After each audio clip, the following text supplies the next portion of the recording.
Couple of years back code review కోసం మా పాత కంపెనీలోని ఒక టెక్నాలజీ హెడ్ ఉండేవాడు అనమాట. తనకి కోడ్ని నేను సబ్మిట్ చేశాను.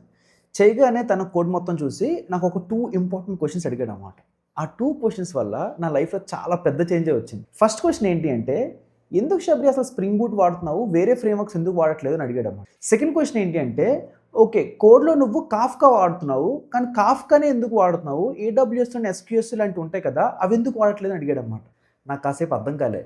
ఎందుకంటే ఈ 2 క్వశ్చన్స్కి ఆన్సర్ ఒకటే, ఏంటంటే అందరూ వాడుతున్నారు కదా అని వాడాను అనమాట.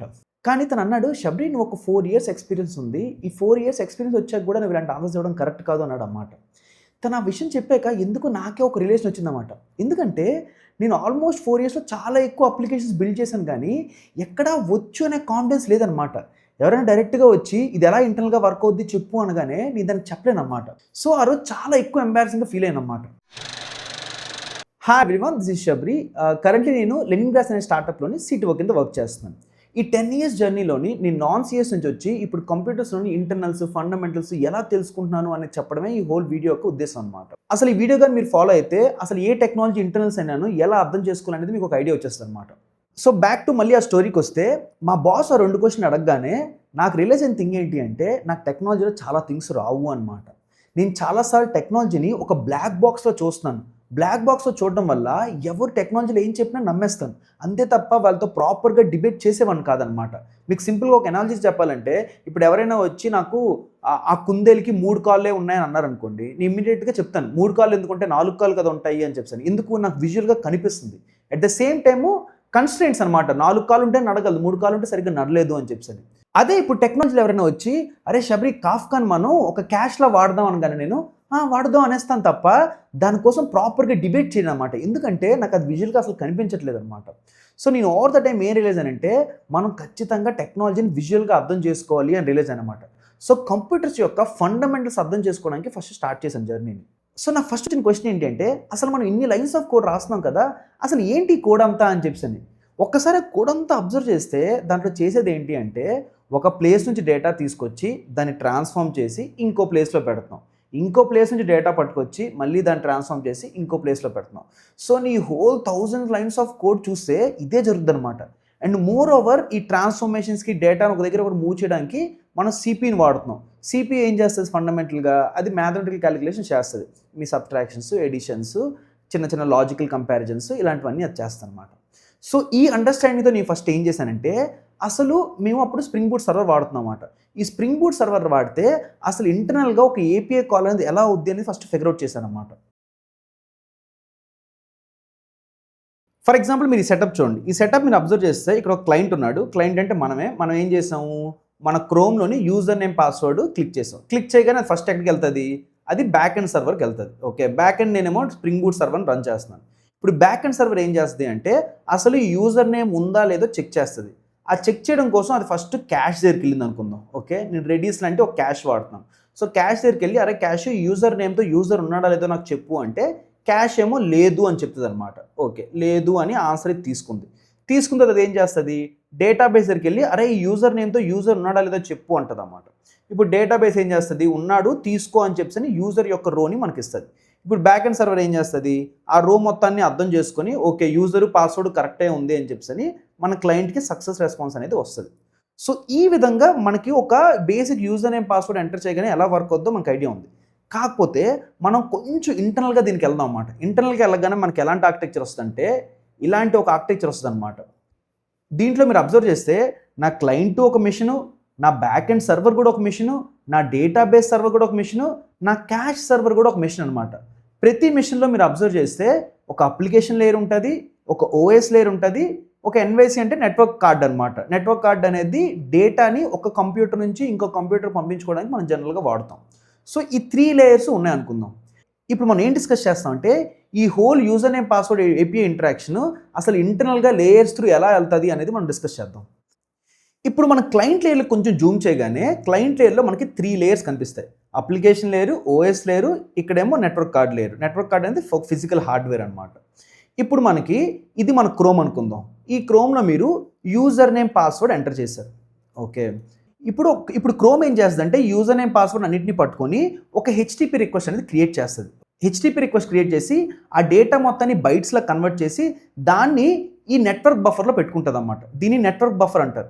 ఒక బఫర్ అంటే ఏంటంటే ఒక పని చేసేటప్పుడు టెంపరీగా డేటాను హోల్డ్ చేయడానికి అలా బఫర్లో పెడుతూ ఉంటాం అన్నమాట. సో ఇక్కడ ఏంటి అంటే క్రోమ్ అనేది డేటాని ఫస్ట్ ఈ బఫర్లో అనేది ఫస్ట్ పెడుతుంది.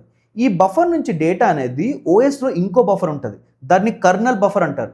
ఈ కర్నల్ బఫర్లో డేటా మొత్తం పెడతాం. పెట్టిన తర్వాత మన ఓఎస్లోని టీసీపీ ఐపీ స్టాక్ ఉంటుంది. టీసీపీ ఐపీ స్టాక్ ఏం చేస్తుంది, ఈ కర్నల్ బఫర్లో ఉన్న డేటా మొత్తాన్ని ఈ నెట్వర్క్ కార్డ్ యూజ్ చేసుకొని ప్యాకెట్స్ లాగా మన బ్యాక్ ఎండ్ సర్వర్కి ఒక టీసీపీ కనెక్షన్ ఫామ్ చేసి పంపిస్తుంది అనమాట. ఓకే, ఇప్పుడు మన బ్యాక్ ఎండ్ సర్వర్కి నీ ప్యాకెట్స్ అన్నీ వచ్చాయి. ఇక్కడున్న టీసీపీ ఐపీ స్టాక్ ఏం చేస్తుంది, ఆ ప్యాకెట్స్ అన్నిటిని ఇక్కడ ఓఎస్ లేయర్లోని ఇంకో కర్నల్ బఫర్ ఉంటుంది అన్నమాట. ఆ కర్నల్ బఫర్లో నీ ప్యాకెట్స్ అన్ని పెట్టేసాం. ఇప్పుడు నీ బ్యాక్ ఎండ్ సర్వర్లోని ఒక అప్లికేషన్ లేయర్ ఉంది కదా, ఈ అప్లికేషన్ లేయర్లో మనం టామ్ క్యాట్ సర్వర్ అనేది రన్ చేస్తున్నాం అనమాట. ఏ సర్వర్ అయినా రన్ చేసుకోవచ్చు, మన ఎగ్జాంపుల్గా టామ్ క్యాట్ సర్వర్ రన్ చేస్తున్నాం. ఈ టామ్ క్యాట్ సర్వర్ ఏం చేస్తుందంటే ఇక్కడ ఈ కర్నల్ బఫర్లో ఉన్న డేటా మొత్తం తెచ్చుకొని ఇక్కడ నెట్వర్క్ బఫర్లో పెట్టుకుంటుంది అన్నమాట. ఓకే, ఆ నెట్వర్క్ బఫర్ ఎక్కడ ఉంది, అప్లికేషన్ లేయర్లో ఉంది. ఈ నెట్వర్క్ బఫర్లో పెట్టుకొని ఫస్ట్ ఆ బైట్స్ మొత్తాన్ని రీడ్ చేస్తుంది అనమాట. అంటే ఏంటి, ఆ హెచ్టిపి రిక్వెస్ట్ల కింద ఆ బైట్స్ మొత్తాన్ని రీడ్ చేస్తుంది. రీడ్ చేసి అసలు ఏ మెథడ్ని పిలాలి అని చెప్పి ఫిగర్ అవుట్ చేస్తుంది. ఫిగర్ అవుట్ చేసిన తర్వాత ఇప్పుడు మనకేంటి యూజర్ నేమ్ పాస్వర్డ్ అంటే మనం ఫస్ట్ ఏం కాల్ చేయాలి, ఫస్ట్ క్యాష్ కాల్ చేసి అసలు యూజర్ నేమ్ ఉందా లేదో తెలుసుకోవాలి. సో క్యాష్ కాల్ చేయాలంటే ఏం చేయాలి, అక్కడ కూడా ఒక నెట్వర్క్ కాల్ చేయాలన్నమాట. సో నెట్వర్క్ కాల్ చేయడం కోసం ఏం చేస్తుంది, క్యాష్కి ఎలాగైతే నెట్వర్క్ కాల్ చేయాలో ఆ డేటా మొత్తాన్ని ఇంకో బఫర్లో పెట్టుకుంటుంది అన్నమాట. ఇది కూడా అప్లికేషన్ లేయర్లో ఉన్న బఫరే ఇంకో బఫర్లో పెట్టుకుంటుంది. ఇంకో బఫర్లో పెట్టుకోగానే ఆ బఫర్ ఏం చేస్తుందంటే ఆ డేటా మొత్తాన్ని ఓఎస్ లేయర్లో ఇంకో బఫర్లో కాపీ చేస్తుంది అనమాట. ఇప్పుడు టీసీపీ ఐపీ స్టాక్ ఏం చేస్తుందంటే ఈ బఫర్లో ఉన్న డేటా మొత్తాన్ని నీ నెట్వర్క్ కార్డ్ యూజ్ చేసుకొని నీ క్యాష్కి పంపిస్తుంది అనమాట. ఓకేనా, ఇప్పుడు ఏమైంది, నీ క్యాష్కి నీ డేటా ప్యాకెట్స్ అన్నీ వచ్చాయి. ఇక్కడ మీరు అబ్జర్వ్ చేస్తే ఫస్ట్ నెట్వర్క్ లేయర్ పెట్టాను, దాని తర్వాత ఓఎస్ లేయర్, దాని కింద అప్లికేషన్ లేయర్. ఇప్పుడు ప్యాకెట్స్ అనేవి రాగానే ఇక్కడ కూడా టీసీపీ ఐపీ స్టాక్ ఉంటుంది కదా, ఈ టీసీపీ ఐపీ స్టాక్ ఏం చేస్తుందంటే ఈ ప్యాకెట్స్ మొత్తాన్ని ఇక్కడ ఓఎస్ లేయర్లో ఉన్న బఫర్లో పెడుతుంది అనమాట. మీరు అబ్జర్వ్ చేస్తే చాలా బఫర్స్ వస్తున్నాయి. ఇక్కడ ఓఎస్ లేయర్లో ఉన్న కర్నల్ బఫర్లో పెడుతుంది. ఇప్పుడు నేను ఇక్కడ నా క్యాష్లోని పైన అప్లికేషన్ లేయర్లోని నేను రెడీస్ సర్వర్ వాడుతాను అనమాట. ఈ రెడీస్ సర్వర్ ఏం చేస్తుందంటే ఈ కర్నల్ బఫర్లో ఉన్న డేటా మొత్తం తీసుకొని అప్లికేషన్ లేయర్లో నెట్వర్క్ బఫర్ ఉంటుంది అన్నమాట. ఆ నెట్వర్క్ బఫర్లో పెట్టుకుంటుంది అన్నమాట. నెట్వర్క్ బఫర్లో పెట్టుకొని ఒక థ్రెడ్ని యూజ్ చేసి అసలు ఆ డేటా ఏంటి అని చెప్పి రిక్వెస్ట్ని పాస్ చేస్తుంది.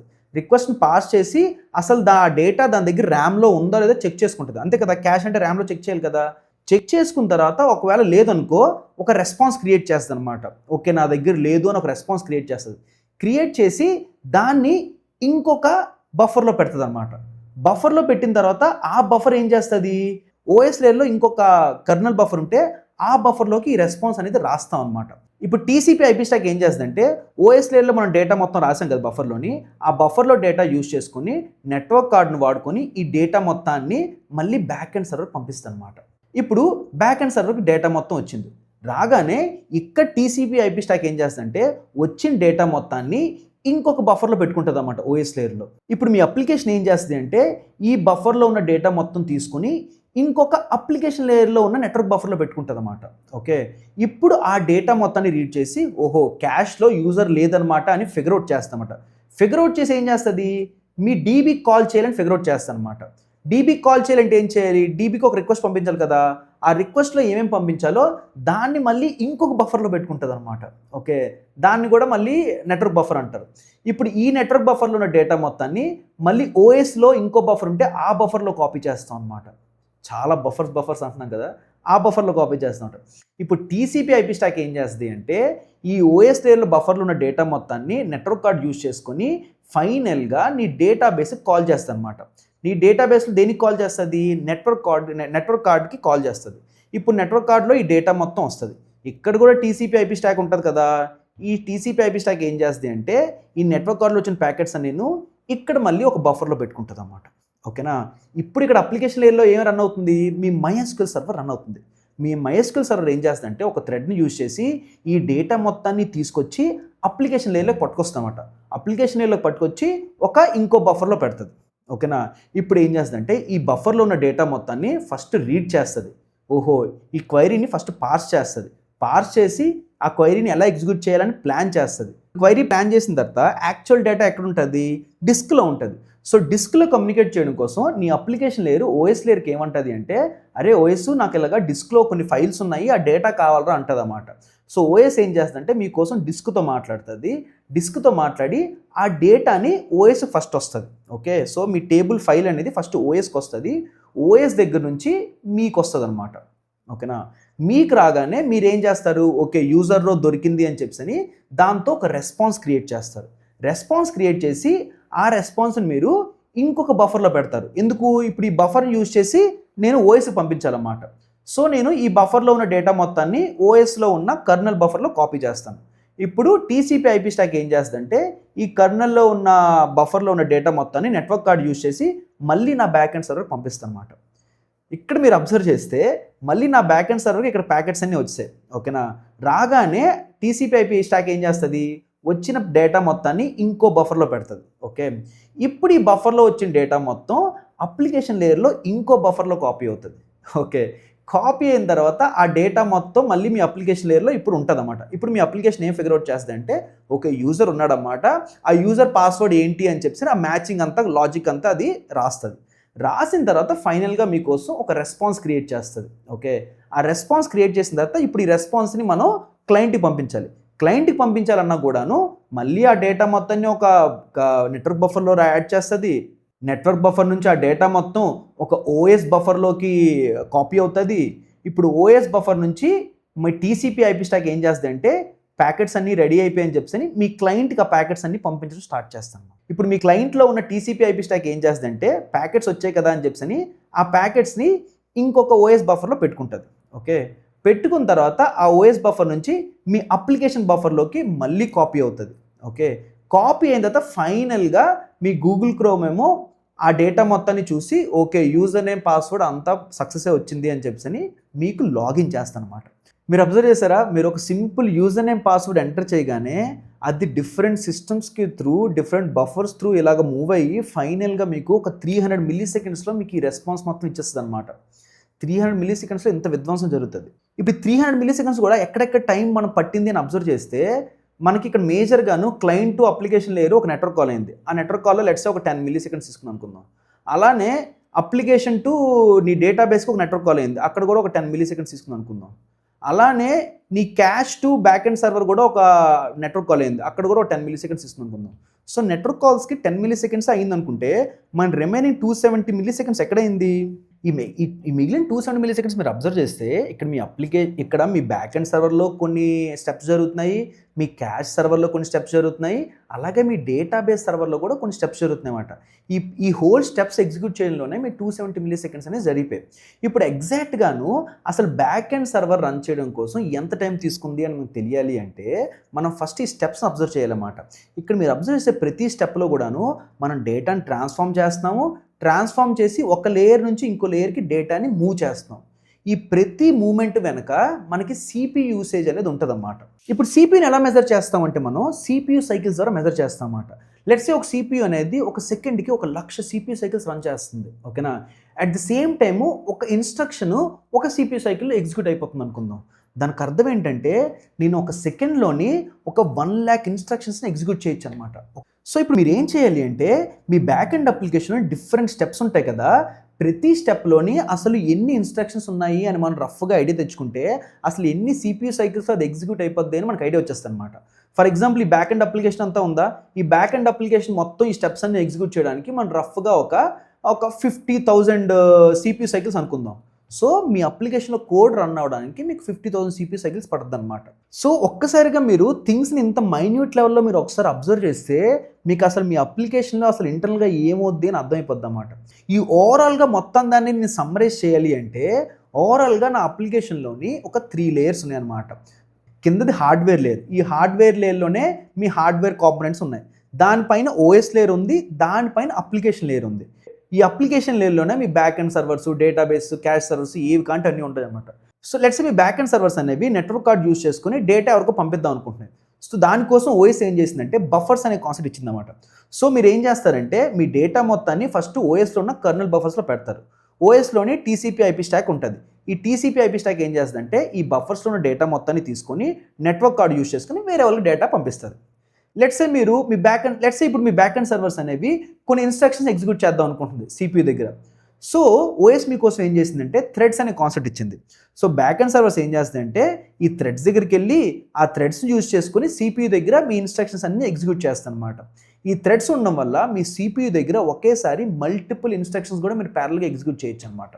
ఇప్పుడు ఈ బ్యాక్ అండ్ సర్వర్స్ కానీ డేటాబేస్ కానీ ఏమనుకుంటున్నాయంటే నేను డిస్క్లో డేటాను రీడ్ చేద్దాము రైట్ చేద్దాం అనుకుంటున్నా ఉంటుంది అనమాట. ఓఎస్ కూడా దానికోసం మీకు ఫైల్స్ అనే కాన్సెప్ట్ ఇచ్చిందన్నమాట. సో మీ డేటాబేస్ ఏం చేస్తుందంటే ఓఎస్ చెప్తుంది అనమాట ఈ ఫైల్ సేవ్ చెయ్యు అని చెప్పని. అప్పుడు ఓఎస్ ఏం చేస్తుందంటే ఆ ఫైల్ని డిస్క్లోని మీకోసం సేవ్ చేస్తుంది అనమాట. సో ఈ విధంగా ఓఎస్ లేయర్ అనేది హార్డ్వేర్ని డైరెక్ట్గా ఎక్స్పోజ్ చేయకుండా కొన్ని పర్టికులర్ క్యాపబిలిటీస్ అనేవి దాని పైన లేయర్కి ఎక్స్పోజ్ చేసింది. ఇప్పుడు పైన డేటాబేస్ రన్ చేసుకున్నా, నార్మల్ ఇంజినిక్స్ సర్వర్ రన్ చేసుకున్నా, లేకపోతే మెసేజ్ క్యూ కాఫ్కా లాంటిది ఏం రన్ చేసుకున్నా, ఈ ఫైనల్గా ఈ అప్లికేషన్స్ అన్నీ కూడాను ఈ హార్డ్వేర్ కాంపోనెంట్స్ వాడాలి అంటే ఓఎస్ ఎక్స్పోజ్ చేసిన మెథడ్స్ మాత్రమే వాడాలి. అంతకన్నా వాటికి వేరే క్యాపబిలిటీస్ లేవన్నమాట. సో ఒక్కసారిగా నాకు ఈ అండర్స్టాండింగ్ ఫామ్ అవ్వగానే నాకు టెక్నాలజీ మీద ఎందుకు కొంచెం భయం పోయిందన్నమాట. ఎందుకంటే నెక్స్ట్ టైం నుంచి ఎవరు ఏ క్వశ్చన్ అడిగినా కూడాను నాకు విజువల్గా ఒక విజువల్ మ్యాప్ ఫామ్ అయిపోతుంది అనమాట. ఓకే డేటా ఎలా మూవ్ అవుతుంది, ఓకే ఓఎస్ ఈ క్యాపబిలిటీస్ ఎక్స్పోజ్ చేసింది, ఓకే ఇది ఓఎస్ని ఇలా వాడుకుంది అని చెప్పని. సో ఇలాగా విజువల్గా ఫామ్ అయిపోవడం వల్ల చాలా ఈజీగా నేను టెక్నాలజీ నేర్చుకోవడం స్టార్ట్ చేశాను అనమాట. థ్యాంక్స్.